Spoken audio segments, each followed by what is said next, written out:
Hello guys, welcome back to MAVSO Tamil. நான் இன்னைக்கு உங்களுக்காக 2026 இப்போ ரீசெண்டாக ரிலீஸ் ஆன ஜோக்கி அப்படின்னு ஒரு ஸ்போர்ட்ஸ் மூவி எடுத்துட்டு வந்திருக்கேன். இது மதுரை சைடில் நடக்கிற கிடாஸ் என்ற கல்ச்சரை வச்சு எடுக்கப்பட்ட ஒரு ரா ஆக்ஷன் மூவி. மதுரையில் ஷேர் ஆட்டோ ஓட்டுற ராமர் அப்படின்னு சொல்ற ஒருத்தவர் காளின்னு சொல்ற ஒரு கிடாவை ரொம்ப பாசமாக வளர்த்துக்கிட்டு வராரு. இன்னொரு பக்கம் கார்த்தி அப்படின்னு சொல்ற ஒருத்தவர்கிட்ட எல்லாரையும் ஜெயிக்கிற ஒரு சாம்பியன் கிடா இருக்கு. கார்த்தி ரொம்ப திமிரு பிடிச்ச ஒரு ஆளு. இப்படி இருக்க ஒரு பெரிய காம்படிஷன்ல ராமரோட காளி கார்த்தியோட கிடாவை தோற்கடிக்குது. அது மட்டும் இல்லாம அதோட கொம்பையும் முடைச்சிடுது. இதனால ராமருக்கு ஊர்ல ஜோக்கின்னு பட்டம் கிடைக்குது.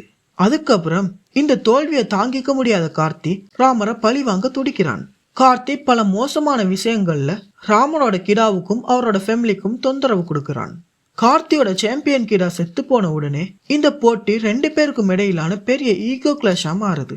கடைசியில ராமர் எப்படி தன்னோட கிடாவை காப்பாத்தினாரு, அந்த ஈகோ சண்டை என்னாச்சுன்னு சொன்னதுதான் படத்தோட கிளைமேக்ஸ். இந்த மூவியை டைரக்டர் பிரகபால் டைரக்ட் பண்ணிருக்காரு.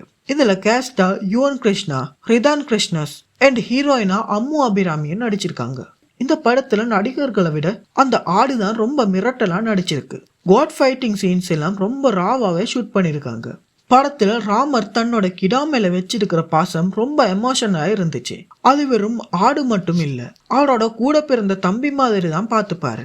அண்ட் வில்லன் கார்த்திக்கு கிடா சண்டை தான் எல்லாமே.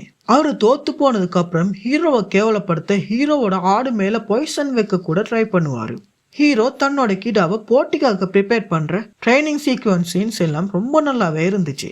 தமிழ் சினிமால இதுவரை யாரும் பேசாத மதுரை கிடா சண்டை கல்ச்சரை ரொம்ப ராவா காமிச்சிருந்தாங்க. நம்ம NS உதயகுமாரோட சினிமாட்டோகிராஃபி மதுரையோட மண்ணு மனத்தை ஸ்கிரீன்ல நல்லாவே கொண்டு வந்திருக்காரு. அப்புறம் நம்ம சக்தி பாலாஜியோட மியூசிக்ஸ் அண்ட் BGMs படத்துல ரொம்ப நல்லாவே இருந்துச்சு. படத்தோட ஸ்டோரி வைஸ் பார்த்தா வில்லன் ஹீரோவை பழி வாங்குற ஒரு நார்மல் ஸ்போர்ட்ஸ் டிராமா தான், புதுசா எதுவும் இல்ல.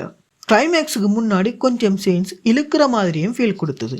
ஹீரோயினா நடிச்ச அம்மு அபிராமிக்கு ஸ்கோப்பே கொடுக்கல. அவங்க கேரக்டர் இன்னும் கொஞ்சம் நல்லா டிசைன் பண்ணிருக்கலாம்னு சொல்லுவேன். ஸ்டோரி ப்ரெடிக்டபிளா இருந்தாலும் அந்த கிடாஸ் அண்ட் விஷுவலுக்காக மட்டுமே இந்த படத்தை கண்டிப்பா ஒரு வாடி பார்க்கலாம். இந்த மூவிக்கு என்னோட ரேட்டிங் 10க்கு 6.5 கொடுப்பேன். இன்னும் ஒரு வீடியோல உங்களை நான் மீண்டும் சந்திக்கிறேன். தேங்க்ஸ் ஃபார் வாட்சிங்.